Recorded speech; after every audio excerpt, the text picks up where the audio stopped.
COVID-19, the whole thing was premeditated. It was murder. It was active terrorism. And let's not pretend like maybe there's a more complex explanation for, I don't know, the facts. And the facts are, for 58 years, the United States, the UK, in collaboration with researchers around the world, planned to use coronavirus to instill the most tyrannical reform of society that this generation has ever seen.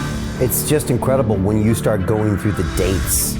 Throughout the 70s, going into the early 80s, what they found was that this crazy thing that they had labeled coronavirus was engineerable to all sorts of specification. What's important about the vaccine that Pfizer patented in 1990, so when I hear somebody come along and tell me that they had Operation Warp Speed, that only took 30 years of failed trial after failed trial, which included as recently a series of publications that said coronavirus and the vaccine concept cannot coexist. It's so hard to believe that they left such a blatant paper trail. You know, we've spent the last 3 years going, no, they couldn't have really planned this, right? We wouldn't have governments in collusion with this. We wouldn't have like China in on it too, would we? Well, the answer is yeah, all of them were in on it. You finished that speech in the EU with some strong statements. Nature was hijacked. Science was hijacked. Morality was suspended. No more gain-of-function research. No more weaponization of nature. No more corporate patronage of science. Unless they assume 100% product liability. For every injury and every death that they maintain. Thank you very much.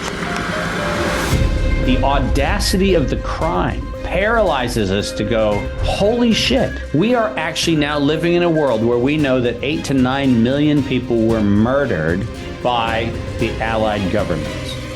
Murdered. And we're fine with that.